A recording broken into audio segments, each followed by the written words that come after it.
What's going on, traders? Welcome to another trade breakdown video.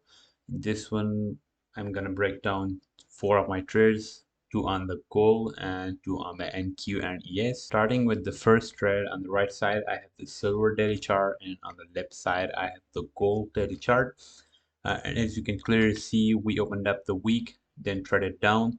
The silver took the Monday's high, and the gold was weaker, and it created a bearish SMT divergence.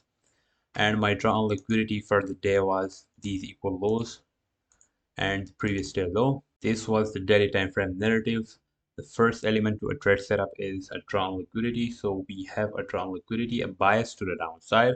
Now from here, I would drop down to the 4-hour chart. So on the 4-hour chart, we had this internal range liquidity, our 4-hour fair value gap, which is supporting our idea for shorts. We had expansion, retracement into this fair value gap, and then expansion lower to the draw on liquidity and these failure swings, rigged price action, and same thing on the silver, but the gold is weaker in this case, so that's why I traded gold. And also the 6 a.m. candle is supporting expansion, it's having a smaller wick.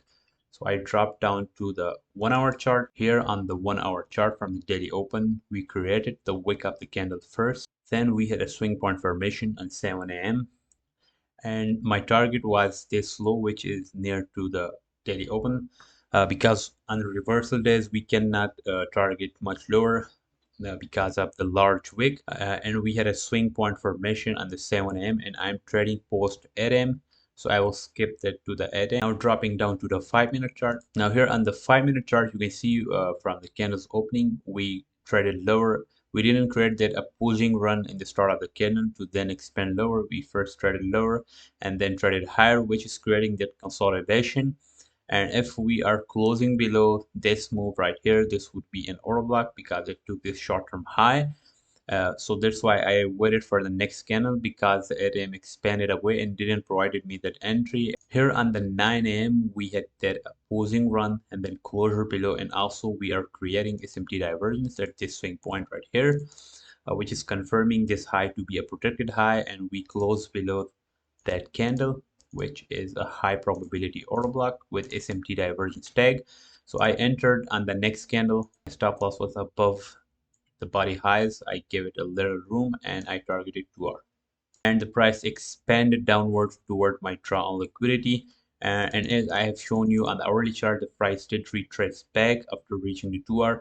Because of the reversal days, the price hit a large wick. For the second trade breakdown, I'm on the gold daily chart. You can see we expanded away from the weekly open, and we are capping the weekly range on Thursday, which is the Thursday counter weekly profile, and we have reached some objective on silver, so I was expecting a move back into the range. But this was a reversal day and people up in target the daily open, and we already have traded to the open. So why did I trade it bullishly? Because of the ADR, which is the average daily range.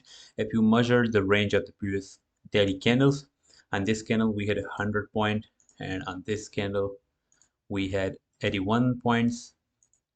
On this candle, previous candle, we had 90 points. So I was expecting something around 100 of ADR, and the price is still printing like 72. So I was expecting some move to the upside. So this was my idea, trading back into the range. And also I had a target 4-hour internal range liquidity. Here on the 4-hour chart, you can see from the daily open, we have created the wick of the candle first, a large wick. We had a 2M reversal, 6M expected expansion to the upside, and we are trading past the daily open, and my target was this internal range liquidity and the average daily range. In this case, I didn't find any swing point on the hourly chart to trade the expansion to the internal range liquidity and the 4-hour. So I used the M15 time frame alignment from the 4-hour chart. I dropped down to the 15-minute to find that entry. Here on the 15-minute chart, you can see we have a clear market maker buy model, original consolidation, equal highs, rig price section, then sell side of the curve. Then we have a change in state of delivery, confirming the wick of this candle. And also a daily reversal. If we talk about the context of the daily profile, we have Asian protection down, London reversal, and New York continuation higher. From the 6 a.m. open, we expanded higher. We traded into this fair value gap, and we closed above the consecutive series of down close candles, which is making this an order block. Down close candles, followed by closure above. In this case, I came late into the chart, so I entered this candle, my stop loss below the body lows, and I targeted this high, which was about 2 hour. So the price expanded in that direction and reached my 2 hour profit target. So this was a second trade breakdown. This was the same model which I taught on my YouTube, but in this case we had a 4 hour to 15-minute time frame alignment, that same reversal candle, and then same trading the continuation or blocks. And now I will go over the third trade breakdown. For the third trade breakdown, here I am on the NQ and ES daily chart. Using the order flow, we are clearly bullish, down close candles followed by closure above, gaping higher. And then using this internal range liquidity, our fair value gap is a support to go higher. So this was my idea going into the day. Internal range liquidity to external.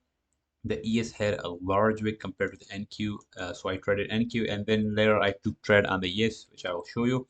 So this was my idea on the daily chart, trading from this fair value gap towards the previous day high. Now here on the 4 hour chart, we have two type of contexts. First is this internal range liquidity, as known as fair value gap. From this fair value gap to the previous day high are external highs, and from this fair value gap to external highs, and we have SMT divergence at the tag of this fair value gap. In this case, the NQ was stronger. It didn't took this candle's low while the ES took that. And here is another logic which I use. We are trading from the range low to the range high, and we haven't closed below the range low yet. So that means a rejection and targeting the range high. Same is the goal. We didn't find any swing point on the hourly chart. I used the 4 hour time frame to the 15-minute market maker model and use this wick for the support of the next candle to go higher. The 15-minute time frame, this is the 50% of this 2M candle's wick, and the 6M respected it and it is expanding higher. We have a change in state of delivery, a continuation order block, and a propulsion block. And as you can see, this is a clear market maker buy model. This is original consolidation, direct price section, equal highs, sell side of the curve, smart money reversal, and then continuation order block or propulsion block. In this price section, I entered somewhat right here, my stop loss below the body lows, and I targeted the previous day high or the range high by the high RR. I put my stop loss below the body lows, which the 945 candle took my stop with the next candle. As you can see right here, I was get out of the trade, but what I did, my narrative in high time frame bias was right, so I entered again within the next candle, and from here the price consolidated for a while and then started expanding higher towards the previous day high. I took the parallel entry on the ES. We closed above the down close candle, which is supported by this down close candle and this down close candle and this down close candle, which is a consecutive propulsion blocks. So I entered the next candle. My stop loss was below the body lows because the price was expanding, and I took my profit target here when the NQ took the previous day high. And one thing more, I also lose some trades. I had two losers this week. One was on the Thursday, which was right here, and one is on the NQ. Yesterday, I will show you that on the screen. Hope you have enjoyed the video and learned something from it. Thank you guys for watching. Make sure to subscribe to the channel and like the video, and see you in the educational video next week.